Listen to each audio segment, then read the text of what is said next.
listening to Kevin and the Spleen. No one's gonna ever love me. 1098.5 Radio QWX for quick.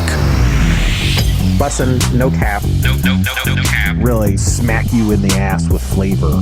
There you go. This show is about depression, anxiety, PTSD, and chronic illness. We going quick.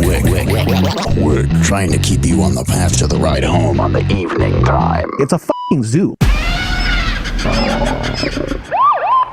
Make it Quicks with the Quicks Radio. White lives do not matter.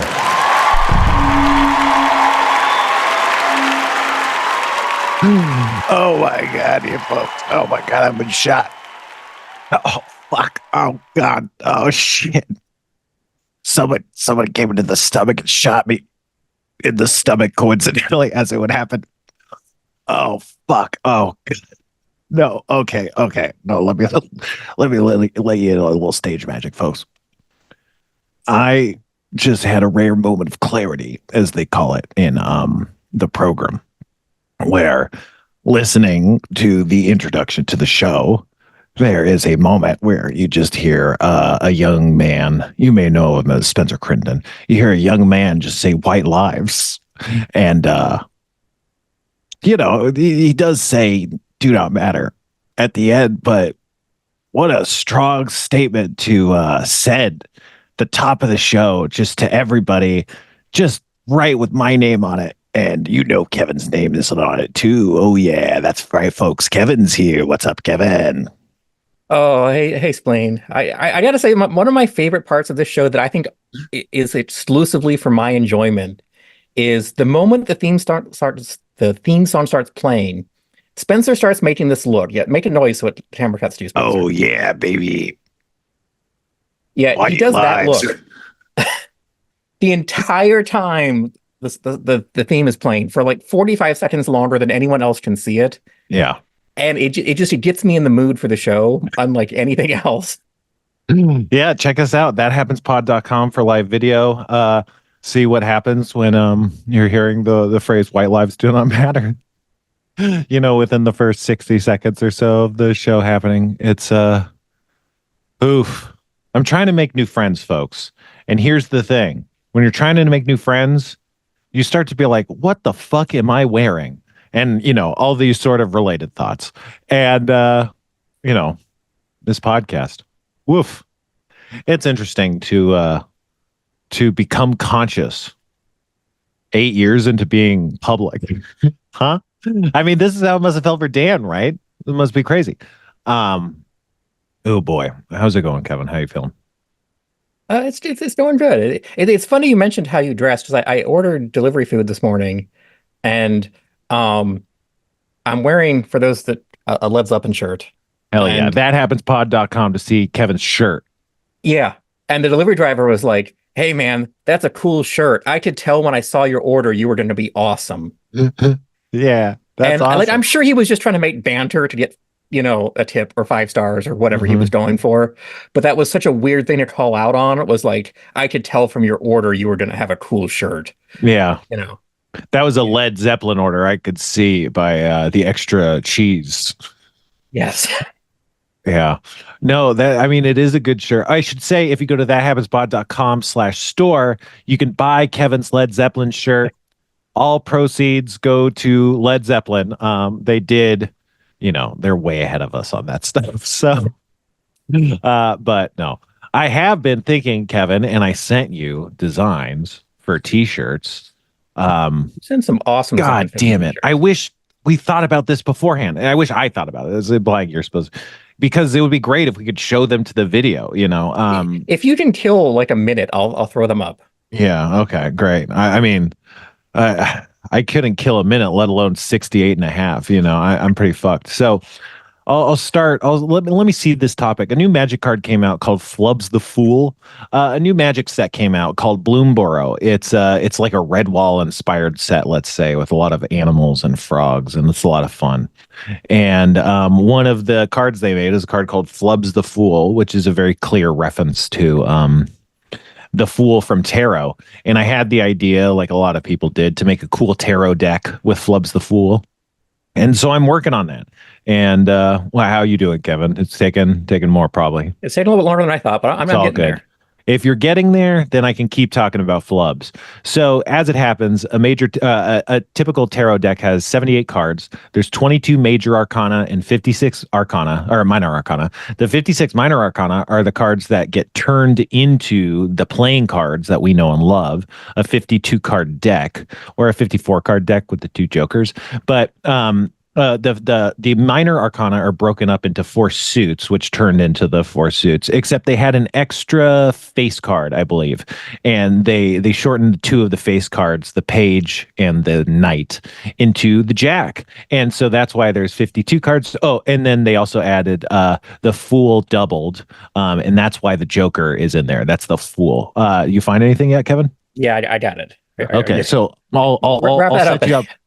I'll set you up in just a second. So there's 22 cards and there's 56 other cards. And if you double the 22, that makes 44. And 44 plus 56 is 100 cards. And if you play Magic, you may be aware that a commander deck is essentially an 100 card deck, which made me realize I can make a really crazy tarot deck. What's up, Kevin? How you doing? Good. But that's enough tarot decks. It's time to talk about tarot shirts. That's what the T in T-shirt stands for, baby. Tarot. That's right, folks. So Kevin, and the audience can see this. Okay. Okay, folks, this is Home Shopping Network's time. We got a lovely T-shirt design. It's a photorealistic, old school little tykes turtle sandbox in beautiful, stunning relief on a white field with the text "I'm learning," no apostrophe, all lowercase, in Comic Sans. And that's a lavender green kind of text. And that is the first T-shirt design. What do you think of this? Is this something you'd buy? Is this something that you would buy if it were different slightly? Let us know. I feel like this is the kind of thing that if I wore, people would come up to me and want to talk to me about it. Yeah. Which it could be good or bad. Well, here's the thing. I think you're right. So maybe if we actually sell these shirts, we need to, in the description, put very good excuses and off ramps for people to use in those situations. So for this shirt, the shirt that says "I'm learning" with the turtle sandbox, I think if people are like, "Oh, what's the shirt?" and you go like, I'm learning, aren't we all? And that's all. And then they go, "Yeah, I guess so." And then they'll probably go something like, "Well, what's the sandbox?" And it's like, I mean, that's where I learned some of my best lessons. So I think that's how you deal with that shirt. I don't think I want to do this whole thing. You want to quickly cycle through the shirts for the audience and let them comment in "Laws are fake. People are real." I like this one. Maybe it needs more spacing between the two texts, but I like the look of this. Yeah, and kind of gray shirt or other colors.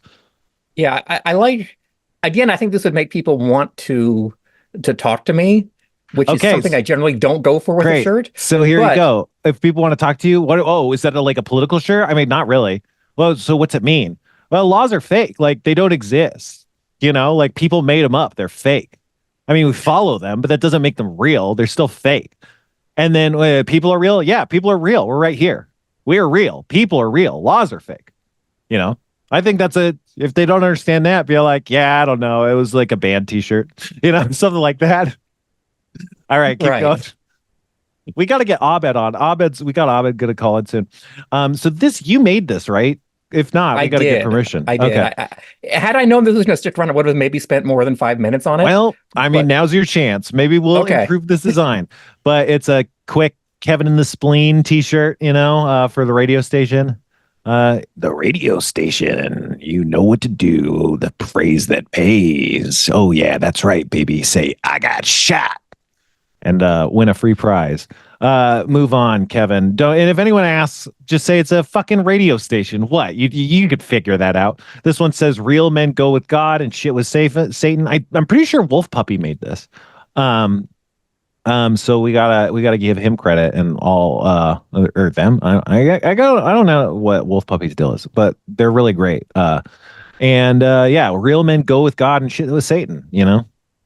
It really explains it all. I don't think you'll get questions on this shirt. I'm going to be real. I really don't. No, I don't. I think people would actively avoid me if I wore that shirt. Exactly. I think exactly. Yes. Like, good maybe for a if concert. you had like half on the front, half on the back, too, might even further confuse people. I think that will get you questions. I think if it's on the front, no questions. If it's on the front and the back, everybody's going to be coming up to you. All right, you want to move on? And this one also, Wolf Puppy made "Don't Poop in Me." This was actually a request I had for one of those, "Don't tread on me" kind of flags. But Turtle Sandbox, "Don't Poop in Me." We all know the Turtle Sandbox is full of poop, but it shouldn't be. It should not be. You're absolutely right. And it's like last one. And if anyone asks, you'd be like, I'm sick of being shit on. You know what I'm saying? And that I think would work. And this just says the void is good. I don't know. Someone recommended we say the void is good. I actually got to make the text bigger, I think, or make the circle smaller. But did someone say the void is good? That sounds like something my friend Ryan would have said. But I honestly don't remember. I don't know, but I like it. Mm-hmm. It's a fun t-shirt. It sort of sounds like slightly Lovecraftian a little bit. I don't know where it's going with it, but I like the vibe. Yeah. And I think that would also make people leave me alone. Yeah, exactly. I think it would be people leave you alone for sure. And if they ask, feel like the void is good, man. What else can I say? I think that if people aren't leaving you alone, that'll make people leave you alone. And I have two ideas for two other t-shirts, but I don't exactly have them nailed down. So we'll just talk them through real quick. The first one is it's a t-shirt that says, when they ask if you want to make a donation on the cash register, they use that to determine whether they should raise prices at the store. I don't know how you'd format that, but it's just that text on a t-shirt. I think it would be a good shirt. I love that theory. I really do. Yeah. Wouldn't that be a great thing to just like a crazy conspiracy theory t-shirt? I think it's like it reads as half ironic enough. I don't know. It kind of feels like it fits in the anyway. I'd almost like one of those shirts where like it's like a band t-shirt, but on the back, instead of like a list of cities, though, it's just a list of very short, unbelievable conspiracy theories like that. Mm-hmm. Yeah. That would be really good. What if there was a band shirt like that and it was like, we didn't start the fire tour 76 or something, and it just said the lines of weird, it says like JFK blown away. What else do I have to say or stuff? That'd be okay. So that's a t-shirt we're going to put out. So yeah, let us know. Send us emails if there's any t-shirts that you think we could put on TeePublic or whatever. And the last one, this is a phrase that came into my head fully realized. And it was, the internet is hard. The only way forward is to dance. And I think it's true. I had that thought and I was like, I don't know what the fuck this means, but I bet anything it's true, which is probably a good way to live. Go ahead. That sounds like something Spike Jones would say. Sure. Yeah, I love that. I yes. And I think it's true. And again, I don't know what that means, but I do think it's true. So like I'm imagining that with maybe kind of like a disco array kind of like radially set up, with a vanishing point, so it's like you have the lines of the disco floor kind of, and you have a couple of those lit up, and then you have maybe like the crescent silhouette of the shine of like a disco ball or something, and it's just like that is under the text, and the text is like, yeah, some weird kind of techno, like RoboCop, like disco-y, or like, I don't know. I'm imagining something like weirdly computer, but it's like, but yeah, the internet is hard. The only way forward is to dance. Do you want to open this up to let people like email us shirt designs as proposals, or do you want to keep this all Spencer created here? Well, I mean, if you have any ideas to sharpen my ideas, I feel like I have a lot of ownership over these ones other than the ones Wolf Puppy made. But if you have wholesale pitches, I guess, but I don't necessarily want to on the air live come up with how to handle that and tell people what they can expect from a legal perspective. Does that make sense? True. Like if you're willing to let us own it and sell it and Yeah, and if you have stipulations, hey, we'll talk. I just don't want to think about that right now. Like I should probably talk to someone.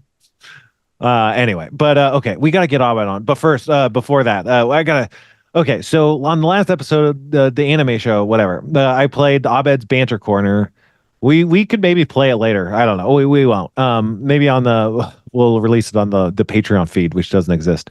I love confusing people. Just love to just confusing people with no context. But Abed talked about Deadpool and how he really didn't like it, and I was like, oh, okay.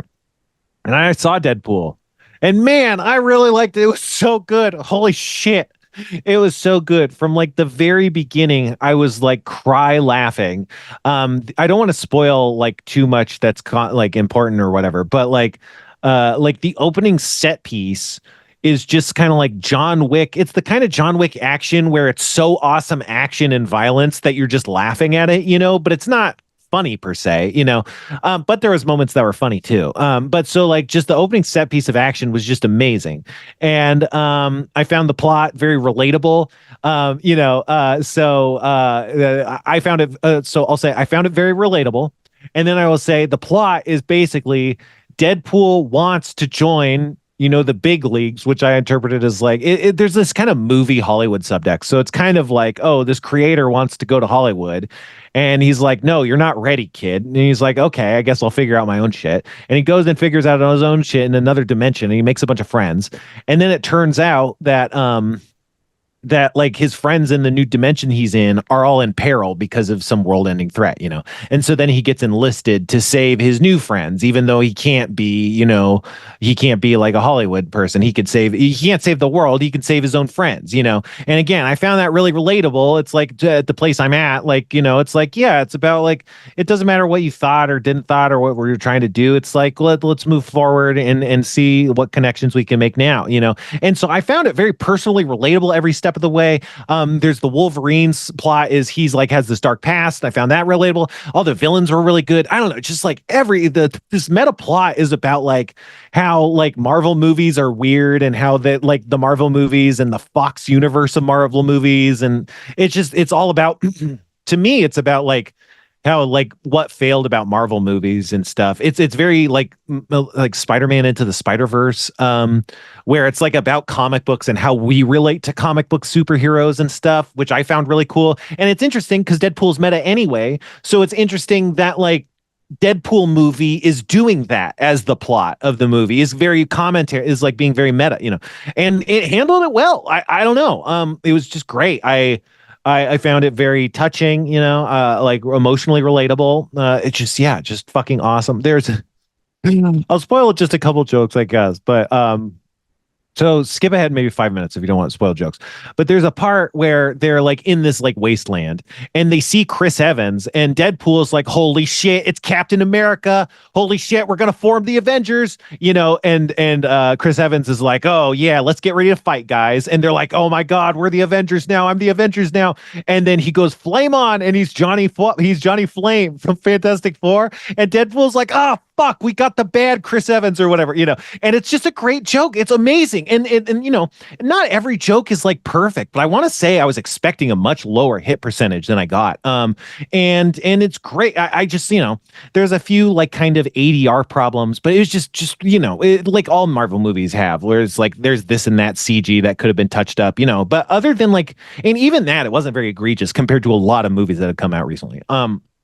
But just really good. There's also this other joke that I'll spoil is there's this one guy. So there's this kind of setup. It's like making fun of like combat, like big fight setup tropes in Marvel movies. And there's a point where a bunch of bad guys are rolling up to the big brawl, and so we're getting these kind of hero shots of them, and then we're matching them with hero shots of the good guys rolling up to the brawl. And then like at one point, the most conspicuous character to like show up is this red devil looking guy who teleports on screen, and he's like, cracking his neck or whatever, he's like, okay, what's this guy gonna do, and then the fight gets interrupted because a big monster or whatever shows up, and it basically scatters the whole fight and everyone leaves. And so then the first thing that happens after it's established, oh, I guess the fight's off, is the guy who's the big red guy cracks it. He just teleports away. And so like all you see is he teleports in, a bunch of dialogue happens, and he teleports out. He's just a big red guy. He's catching the screen. And it's just like, and then he does that again later.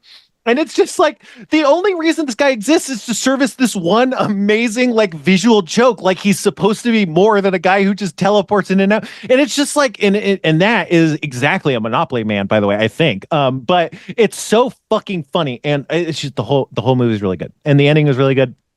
Yeah. Anyway, you wanna try and send Ovid the invite? Sure. Because yeah, so I talked to Abed because I saw it after, and I was like, man, I really liked it, and he was like, I hated it or whatever, and it was interesting to talk about it because I wasn't like trying to get him to like it or anything, but it was just interesting to compare. But Did you see the X-Men Origin Wolverine movie from way back? yeah, That also okay. What were your thoughts on that movie? I remember liking it. I don't think it was good. I'm not a harsh audience on movies. Like I like liking movies. I don't dislike a movie. But I think Deadpool was poorly handled, and that's what everyone was mad about, Deadpool being poorly handled. But otherwise I thought it was okay. I didn't think it was bad. I think that was the one with the bone claws, I think, right? And I hated the bone claws, and people argued about whether that was or wasn't canon, but I feel like it was just not super interesting movie. It was like the problem with prequels and stuff, like, oh, we're gonna see how Han gets the dice. It's like no one cares like how he was stabbing people with hand claws when he was a baby. Like what's interesting about him is the adamantium skeleton on a regenerating guy, and so it's like, oh, how did he snicked back in the early days? It's like that no one cares, and it's that kind of lack of vision that led to making Deadpool such a poor character in that movie, and so I don't know, but I think that's the thing is like I think there's a lot of people who like are cynically viewing Disney's marketing, which is fine. It's fair for them to do that and being like, is this really what we need? Is Deadpool to be like, what's the deal with Disney ruining Marvel movies and making money off of it? It's like, is that really totally appropriate? But I feel like the movie kind of makes the case that it's like Ryan Reynolds is like, no, like, because here's the thing. I listened to this podcast, What Went Wrong? And like, what went wrong was like, Ryan Reynolds wanted to be Deadpool, and they're basically like, if you want to be Deadpool, you got to be in this fucking terrible Wolverine movie. Otherwise, we're going to give that role to someone else, and when we make the movie, he's going to be Deadpool. And so Ryan Reynolds was like, this script sucks, but I'm kind of like screwed here. And he tried to make it as good a character as he could, but they just fundamentally didn't understand Deadpool. And especially at the end, they were like, well, it won't be a serious boss fight if he can talk. And so, I mean, a lot of the ending decisions were like executives that people fought against, and then that made Deadpool so unpopular in the movie that they were like, well, we can't make a movie now. I mean, no one likes Deadpool. And it's like, yeah, because you ruined him, And so because Ryan Reynolds said yes, it probably would have happened anyway. But so then he got locked out of Deadpool. And, someone, I don't know if it was him, but people believe it was him, like leaked that Deadpool test footage that got the movie made. So it's like after this big failure to try and be Deadpool, he tried again and it worked. And everyone fucking loved the movie. And the second movie was good, but it was on this Fox Marvel track that's just like this dying vine of Marvel as like the other, branch is growing, with Disney. And so it's not just Disney is like, oh, let's cash in. It's like also Ryan Reynolds like dragged this across the plate with his teeth. And that's an interesting story to me, But anyway. Donald Trump didn't get shot. You hear about this? I have heard about this, yes. What's your take? I don't know. I mean, people are actually starting to come around, but I've been like screaming this in my head for a long time. But like he's clearly traumatized after being almost assassinated, which of course everybody would be. Like, yeah, that's what happens.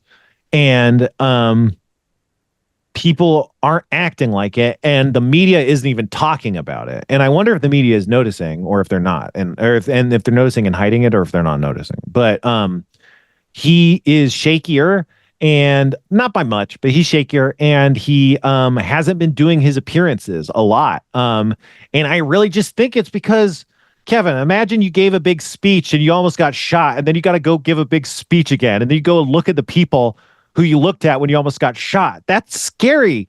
Like that's not good. That would be bad for anyone with even the best emotional tools, and Trump does not have emotional tools.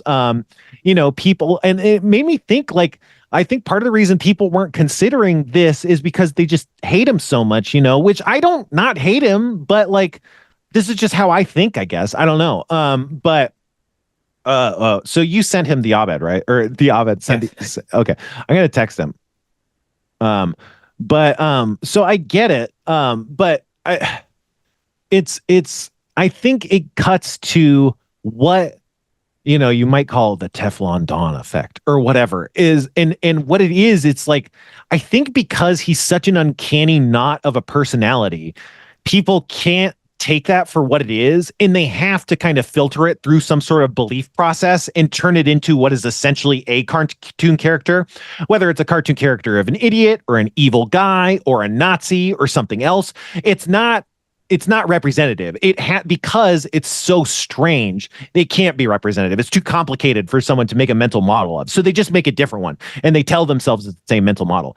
And I think that mental model is very tied up into the way that people view their parents through emotional immaturity and healing fantasies, where you can't view your parents objectively because you're like, oh, I just want them to do this, and then they don't do this, and my parents would never do this, so I can't think about them this way. And I just wonder if there's just like this similar barrier where you can't like access the actual thing, which apparently, if the book is right, is and the book, by the way, is Adult Children of Emotionally Immature Parents. If the book is right, it's saying that it's not that complicated.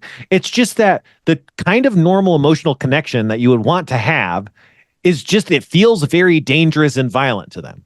And so they react to it like dangerous violence. And that's not complicated, and a bully does that. Trump does that. It doesn't make you human. It doesn't make you not human. It's simple. And when you code for that, he's scared and no one's admitting it. What's up, Abed? Whoa, hey, that's man. A cool looking area. How's it going? Good. I had to reinstall Zoom. Long story. Oh, yeah. Awesome. Yeah. That's a cool shirt you got on there, Abed. What? That's a cool shirt you got on. I know, right? It's the French filmmaker Jean Eustache. He did Mother and the Whore, which is like fucking amazing. His work just became available. Hasn't been available for 25 years because the family wouldn't allow them to release his films, but now Criterion has like all of them. Mm-hmm. Mother and the Whore, great movie. What's it about? Who's it about? What are the characters? About a mother and a whore. Oh, okay. And there's an and in the middle. Mm-hmm. So you can guess. You can guess. Yeah, you can guess. No, I mean, it's great. It's actually, it's got the kid from 400 Blows.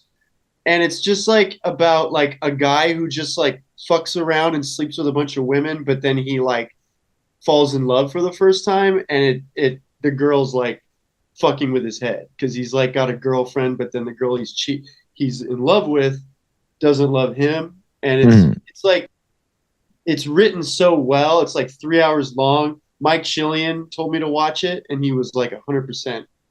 I bought the shirt. I mean, I love the movie. So anyway. Yeah.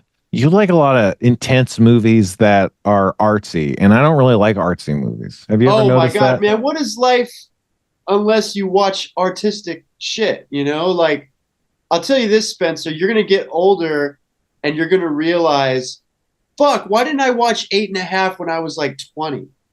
I would have, been so inspired. Like, or why didn't I watch like Ingmar Bergman, when I was 15? Or why didn't I watch Jacques Tati when I was 10? See where I'm going with this? No.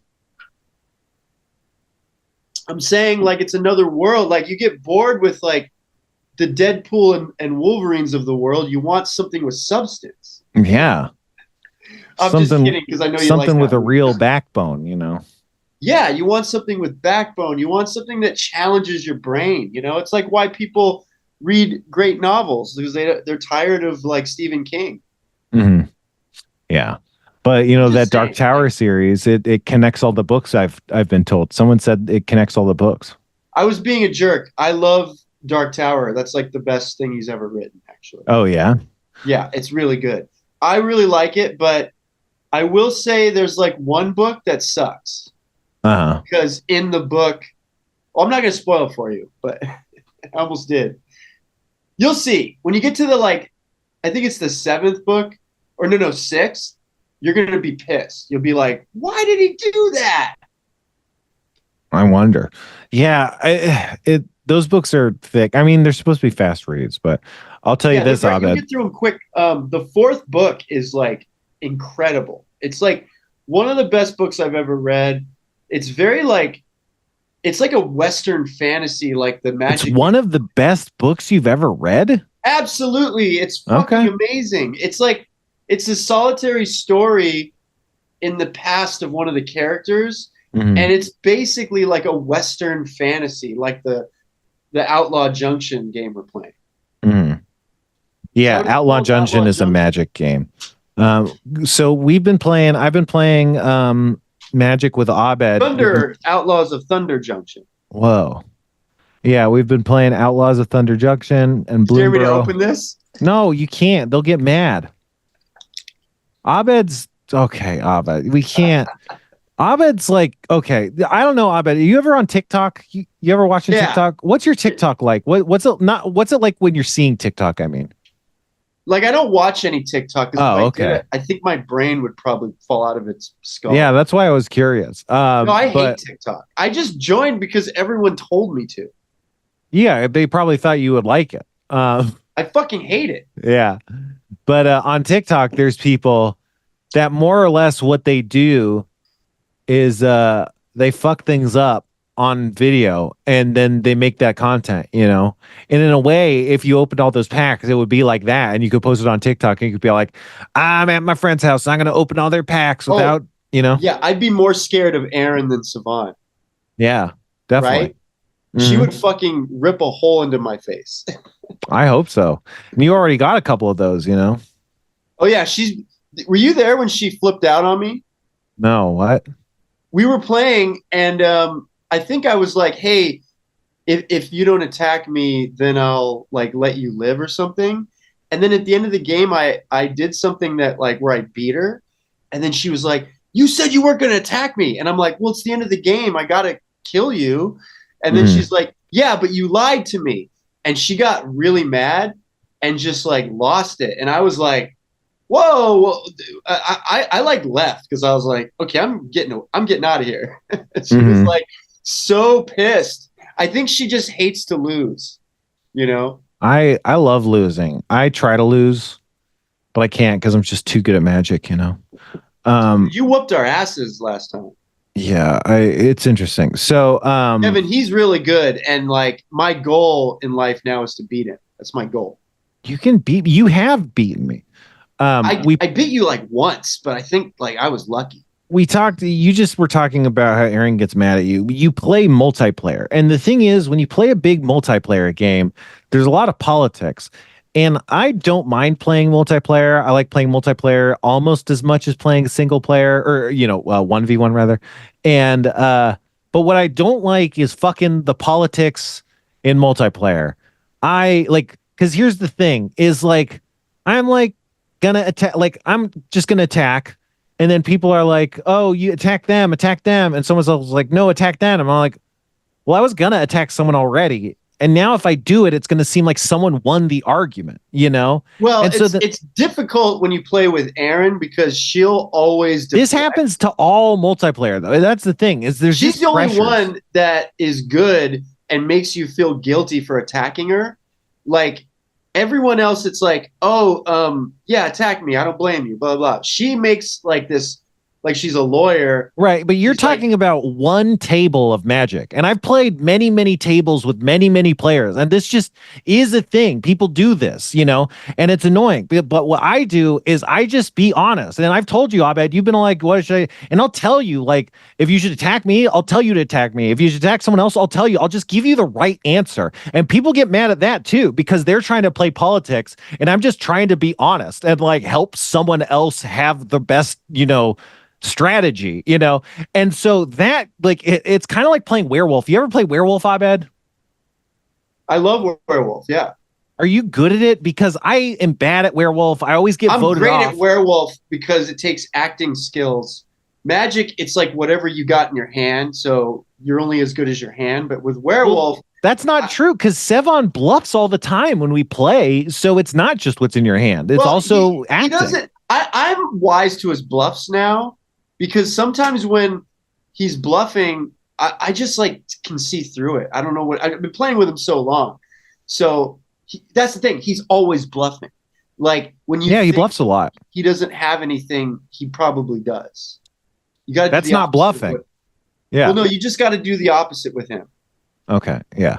But I'm just saying that, like, that's what I don't like about multiplayer, because I'm just trying to play a nice game of Magic. And people are like, oh, don't kill my creature, kill that creature instead. And I'm like, fine, I'll kill that creature instead. And then they'll be like, haha, I'm going to now use my counter spell. And I was like, right, yeah, that's probably why I wasn't going to kill that creature, because I knew that you had a counter spell. And so it's just like, I just feel like I'm getting fucked by my need to please others when I'm just trying to play a game.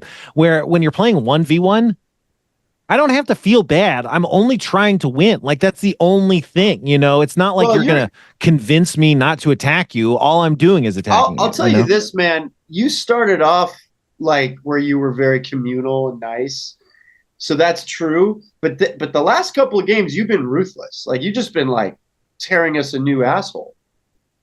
Well, okay. So we talked about how multiplayer is interesting for the politics reasons. Multiplayer is interesting also because it rewards completely different play styles and deck building styles.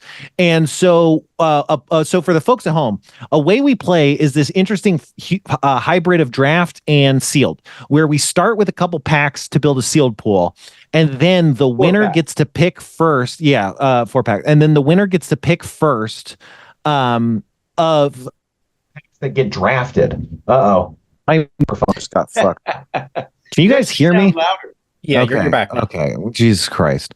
And so, is it still? Can you still hear me? Jesus Christ. Yeah, I can hear you fine. Abed, end the show. And then no. Okay. What? I lost my train of thought. What was I talking about? You were talking about the way we play, and then we pick 4 packs. Yeah. We build and so deck. then we draft. So this is a very interesting hybrid. So we sealed deck and then we draft depending on who wins a 4-player game of Magic. And then so that person picks a pack and then passes, and then it gets passed around. And then we do that. Let me finish. You got it a little bit wrong. When you win the game, you get first pick. So I said that. No, you said they get a pack. What you meant was they get first pick from the pack.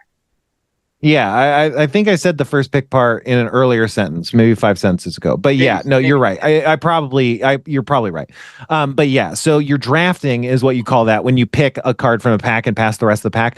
And so then you do a 4-person draft. Yeah, with 1 pack, and then we play another game, and whoever wins that gets to first pick on the pack. So it's this interesting combo of draft and sealed, but it's for a 4-player game.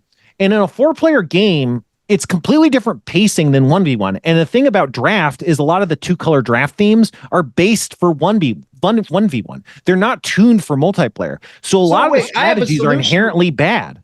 Why don't we do 2 games where we play, like, I play Aaron, you play Savon.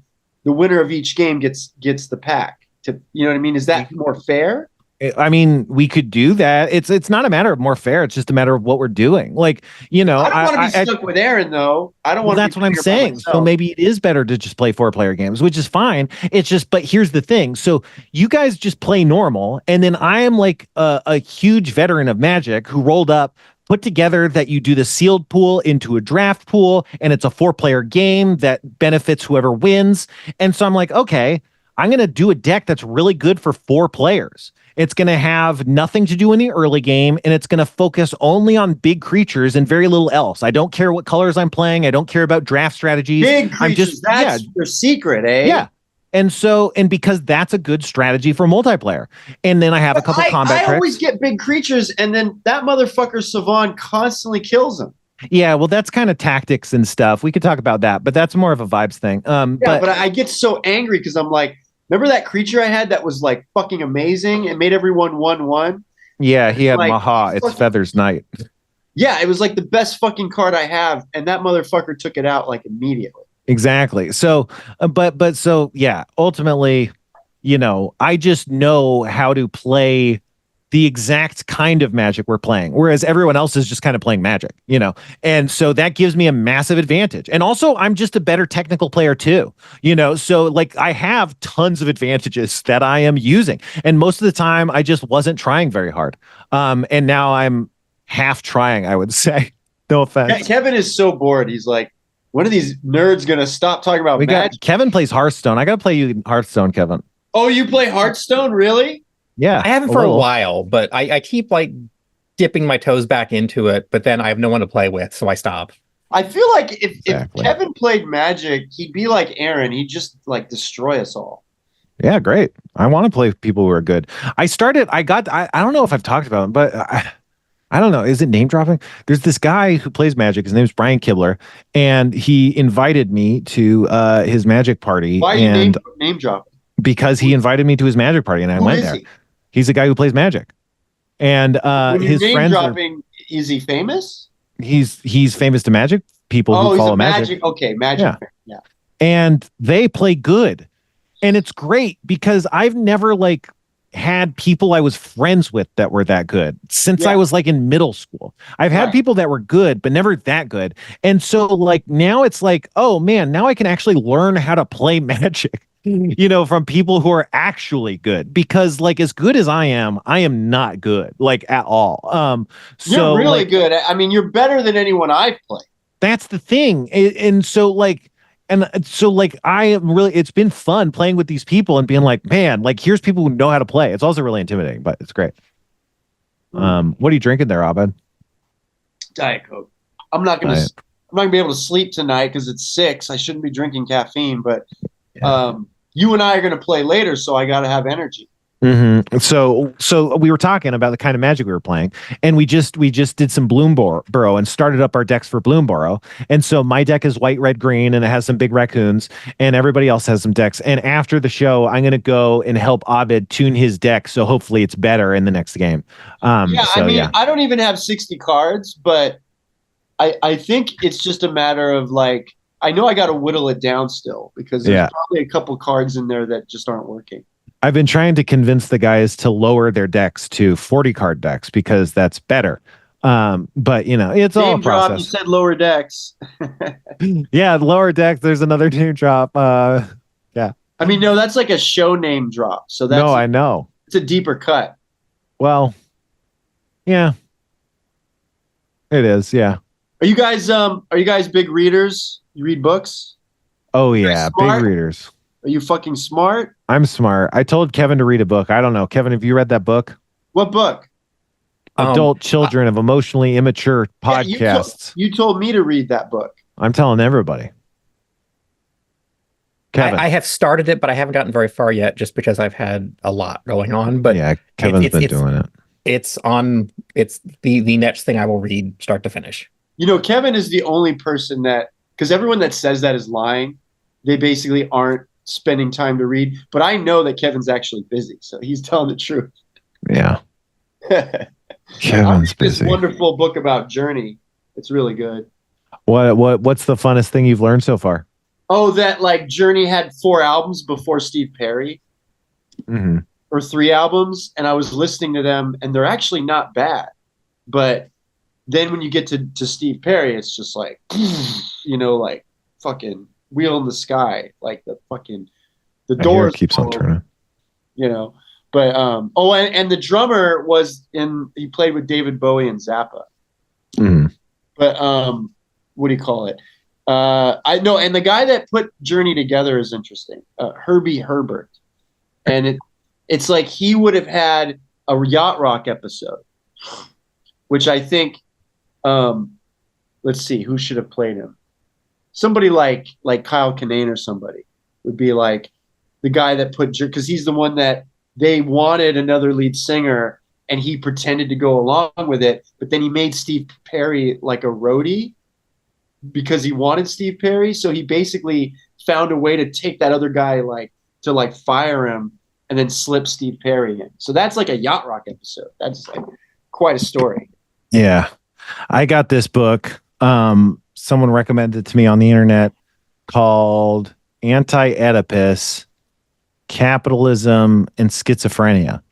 And I haven't Read a lot started of books it yet. about like disorders and like how to like fix your life. I mean, that's actually smart because like You read a lot of books about Journey and stuff they did. No, I'm kidding.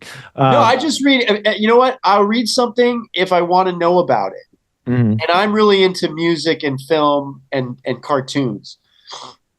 So Yeah. I love reading books about Walt Disney. I like books about Fellini and Cassavetes. What the fuck? What? The cat's meowing for some reason. What the hell do you want? Well, I think cats.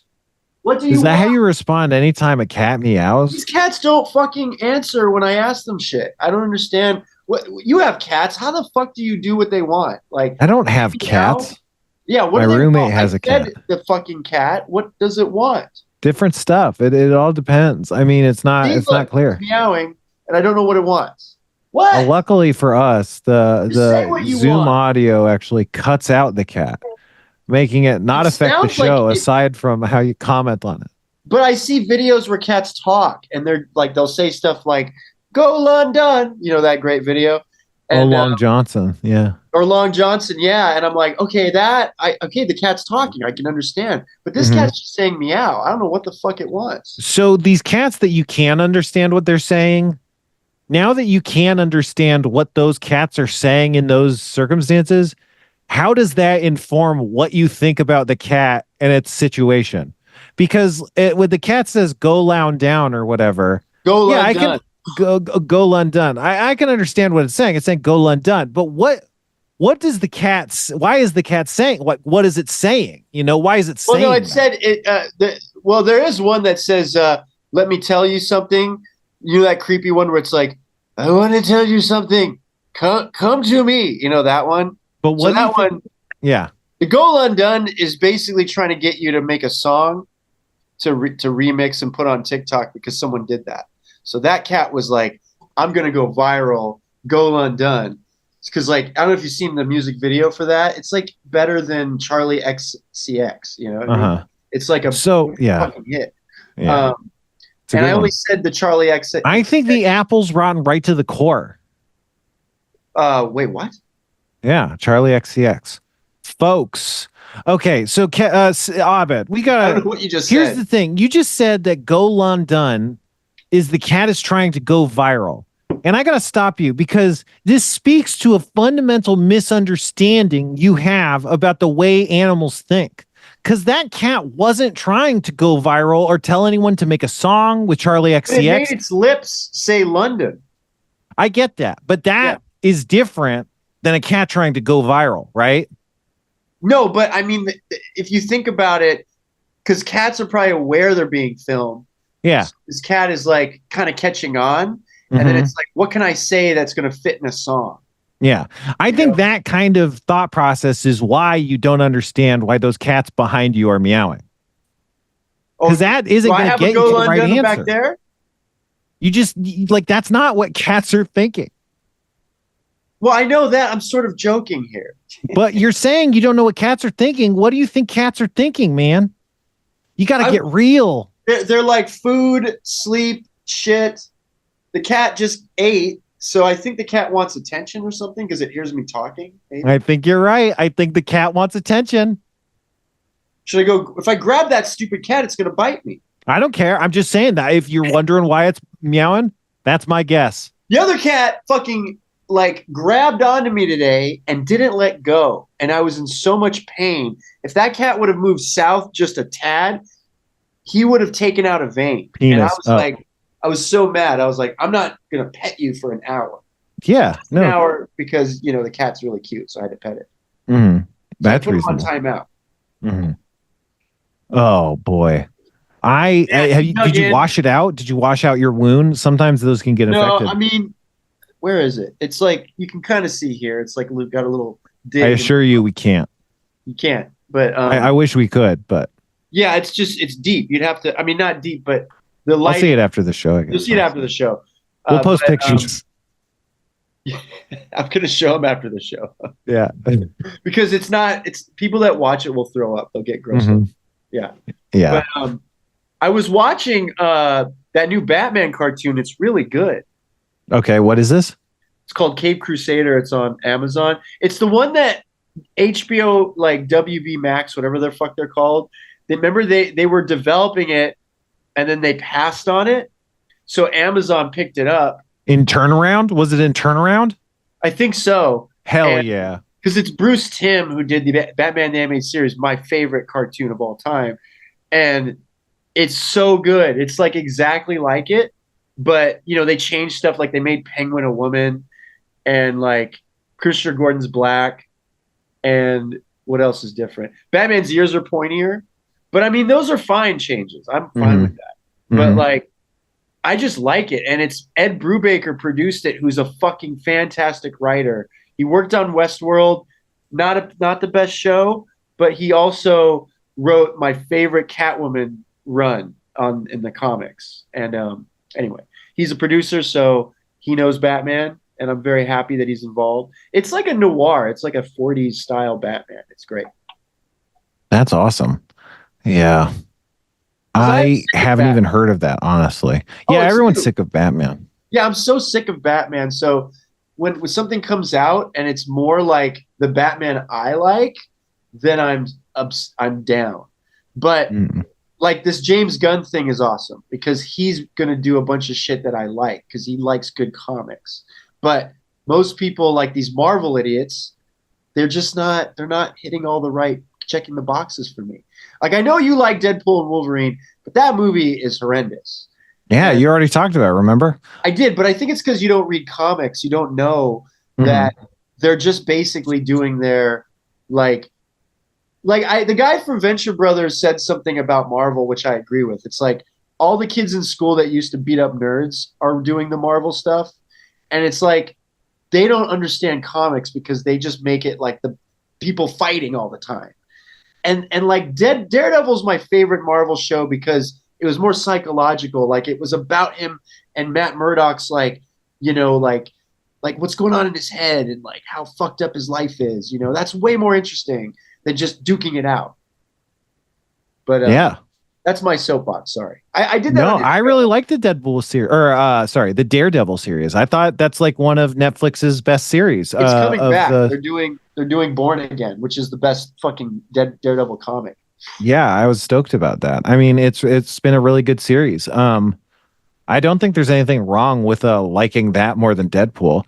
But I would say if you went into the movie and being like, this is going to be just like Daredevil, it's going to be all cerebral and shit. I don't know if that makes sense. It's not that. It's just I don't like Ryan Reynolds. Right. He Yeah. talks the whole time. Yeah. I like Wolverine, but let's face it, we've seen him do enough. But at this point, But so did you like Wolverine in this movie? He was all right. I like that he didn't like Deadpool because I was like, I don't like Deadpool. Sure. Yeah. So that's where I liked him. But you were right. His mask looks stupid.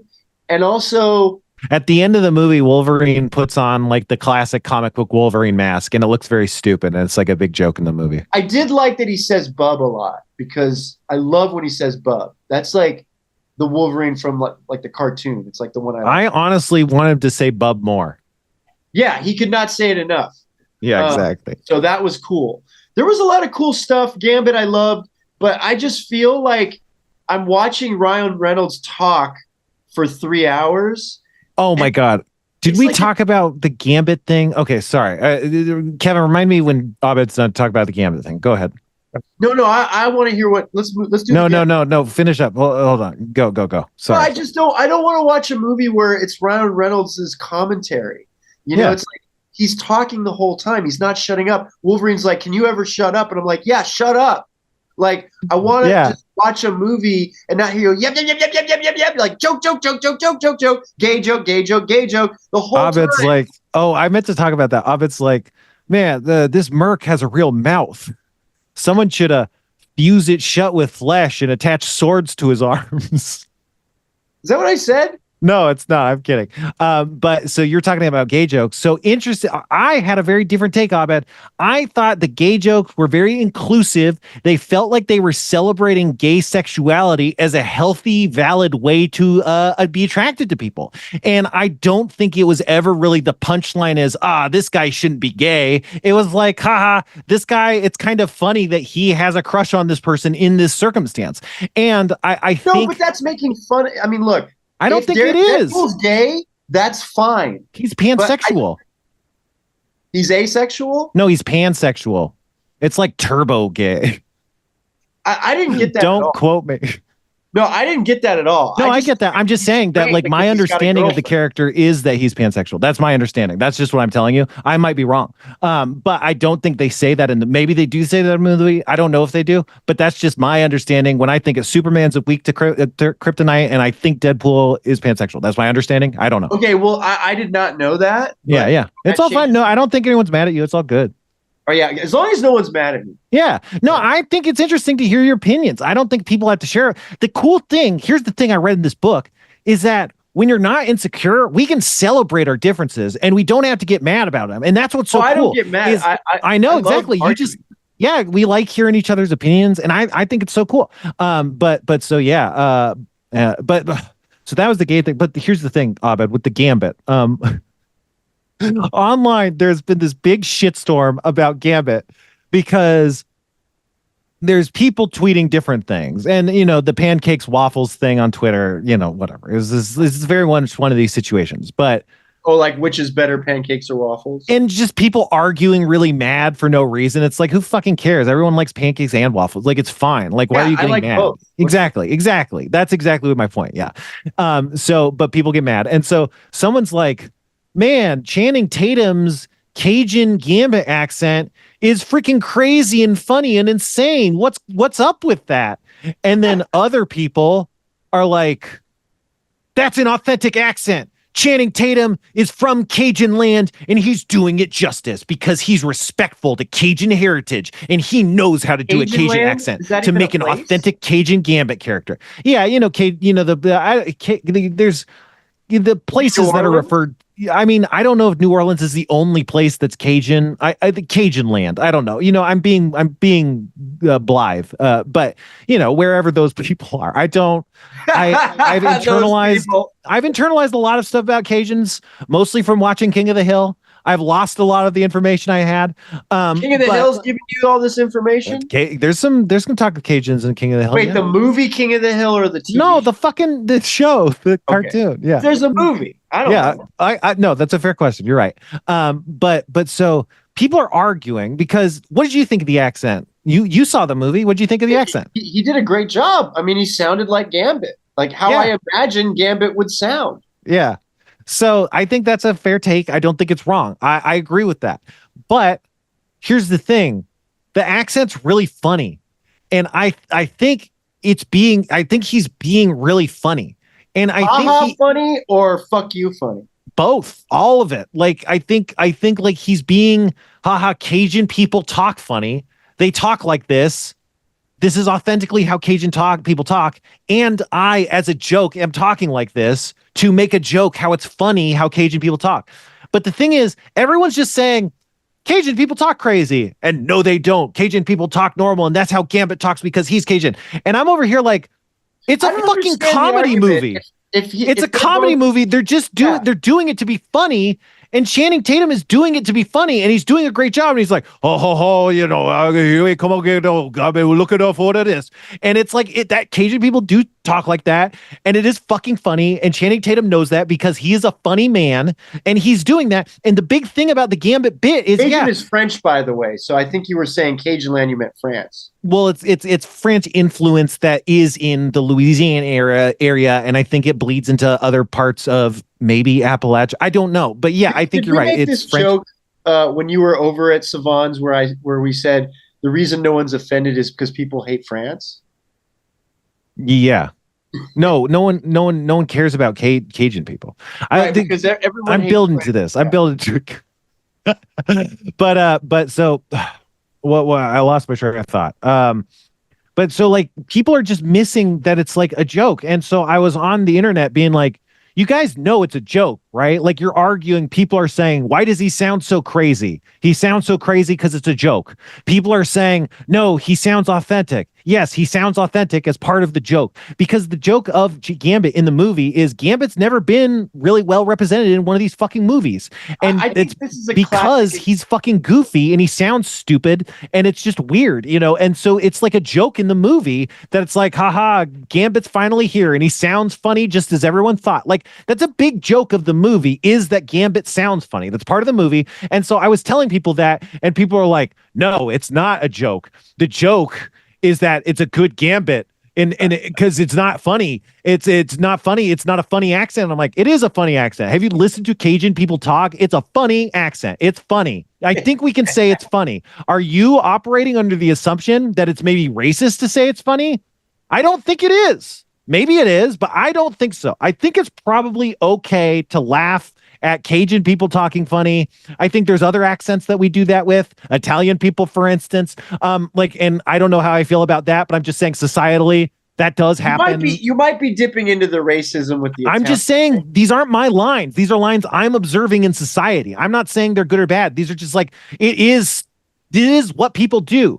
And that's what Channing Tatum was doing in a very funny movie that also made fun of blind people and stuff. They were just taking shots at stuff.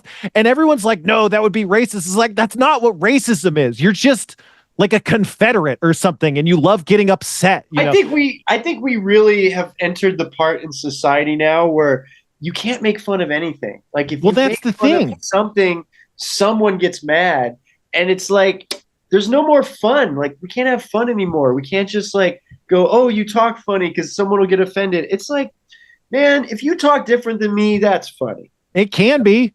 I miss and those it can days. be racist. It all depends. I'm just saying, like Cajun people, fair game. And they go beep bop, beep it up, alien. Like we're all gonna laugh. That's funny. Like, yes, that's like, funny. Shit, that's hilarious. You sound like a fucking robot. And the alien will be like, I'm offended. You just said I'm, and I'm like, why are you offended? Your planet has been canceled. Yeah.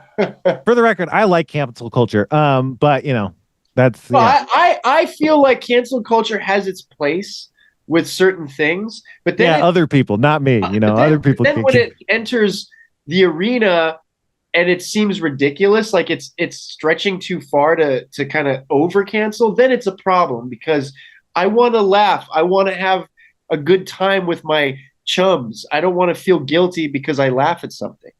Yeah.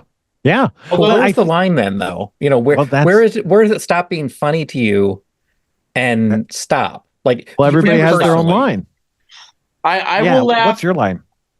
I don't really have a line. I mean, maybe this sounds fucked up, but I grew up in a world where, I mean, I laugh at a lot of things and I don't think about if I'm offending people. I have a You do though. I talk to you and you say, yeah, exactly. So you think about that stuff, right? Yeah. I mean, I try to, but my instinct sometimes will just laugh. And it's because like I was wired that way. I don't think that's a problem. I think everybody's like that. Right. But I mean, I'm not going to like, I don't know. This is like, it's very hard to articulate because when you say, where do you draw the line? I have to hear a specific joke. Exactly. That's the thing. I mean, here's the thing. Joke to joke thing. It's hard to resolve conflicts. Something that TikTok and the world conversation is talking about right now is conflict resolution skills are not very proficient in society right now, especially in these groups that the book talks about. And here's the thing. Sometimes you tell an offensive joke. That's fine. That happens. It's always happened. And what do you do? I mean, who knows? Because that's a conflict that needs to be resolved, and we don't have good skills for that. But it's a conflict that can be resolved, but we don't really have a good framework for resolving it. But in general, in most society, in most people groups, we do, like, because we've talked, I honestly don't think you've said anything offensive, but sometimes when we've hung out, you've said something and you've gone like, oh, that's offensive. And I've been like, no, I don't think that's offensive. And then I've explained it. And I think that's kind of mostly what happens on some level is people kind of talk about it and they're like, I don't actually know, but here's what I think. And the other person says what they think. And then they kind of, move forward and who knows. And obviously sometimes people do get canceled. Sometimes people get arguments and sometimes people get like friendships are ruined. I'm not saying that doesn't happen, but I've gotten in trouble. I mean, I got in trouble the other day, but like I just found out you can't call a woman girl anymore. So what do you say when you have a girlfriend? Do you say woman friend? Because doesn't it sound like she's just a friend? I think if your girlfriend But is you say comfortable partner. being called a girlfriend, it's fine to call them a girlfriend. But yeah, I think partner is probably the wokest term you can be Partners, using. yeah. But I mean, this is what I do because I sometimes will say girl just by accident. Yeah. So when I'm told that, I say, okay, acknowledged. Thank you. But I feel like people get upset if you argue. Like if you start to go like, why can't I say girl? Then they get mad. But I was like registered it. I'm like, okay, I know not to say girl anymore because it's still wired in my brain to say that. Me too. Yeah. Yeah. And I think that's kind of what everyone hopes. And I think when people tell you that stuff, it's not, there are people that are going to get mad. I'm not saying that doesn't happen. But I think a lot of people just want you to know the same way if your shoe is untied or something, they would tell you that. And they don't mean anything by it. And if they thought about it long enough and thought about the fact that it would bother you or something, they probably wouldn't even say it because they wouldn't have said it if they thought it would bother you, you know? And then I think they were hoping you would do what you did, which is I'm going to try and internalize this. I'm going to think about it for next time and hopefully do a little better. And I think like, you know, cancel culture happened and stuff, and a lot of people got in trouble and whatever. And, you know, like people have opinions on that. But at the end of the day, like if someone tells a bad joke, like society will have a reaction, and the reaction will either be a appropriate or an inappropriate reaction, you know, and that's all conflict resolution that I think we could do better or worse in any given circumstance. But I think right now, a lot of people aren't really getting canceled like that. I think people are just having conversations like this and trying to get it out. And sometimes people have bad feelings about that, and it hurts, and it sucks, but it's okay. Like, if I was hanging out with you, Spencer, and then I turn on the old radio and we hear one of those R&B songs that goes, "Girl, I wanna ba ba ba," and then you're like, "Whoa, Abed! Oh my, wait a minute! I didn't know you like that kind of music. Hold on, you're offending me." These are women we're talking about. Yeah, like it doesn't he? Why would he say girl? Doesn't he mean women? And I'm like, and then you're like, no, this is Kid Rock. This is that song. She was 16, if you know what I mean. So this actually was a girl. I heard that's what I mean. Is Kid Rock canceled? You know, like Kid Rock still, you know, like he sucks. Kid Rock. But that's sucks. what I mean. It's like, so what is cancel? You know, it's like people are and aren't in trouble, and there's no rhyme or reason, and that's always been the case. If it's in the past, like if it's the 80s or like Boyz II Men, we can forgive them. But if a song came out yesterday, oh no, what did Boyz II Men do? Oh, they called people girl. They would have a song where they're like, "Girl, I wanna, you know, blah blah blah, make love to you," like, you know, that song, like. Yeah, I get it. Anyway, it's like a hit by the. I read a thing the other day. This girl talked like this woman. Sorry. Fuck. There I go. It's fine. I was just doing a joke. This woman was talking about when she was a kid, like she hung out with Boyz II Men and they were jerks. Like they didn't talk to her the whole time she was in a limo with them, and like. Someone else was like, it was like in threads, but someone else is like, yeah, I heard another story with blah, blah, blah. So all these people are like sharing stories about Boyz II Men being jerks. And I just thought it was funny that like growing up this whole time, I was rocking out to Boyz II Men, like Motown Philly, you know, like getting into them. They were jerks the whole time. Who knew, you know? Yeah. Or like maybe the people writing the posts were jerks and they didn't even know it. Well, this woman, I almost said girl, seemed authentic because she grew up like her dad was like a producer and stuff. Yeah. So I believe her story. I don't believe anything. So this is a problem I have. But whenever I hear or see anything, my knee-jerk response is, I doubt it. I believe everything.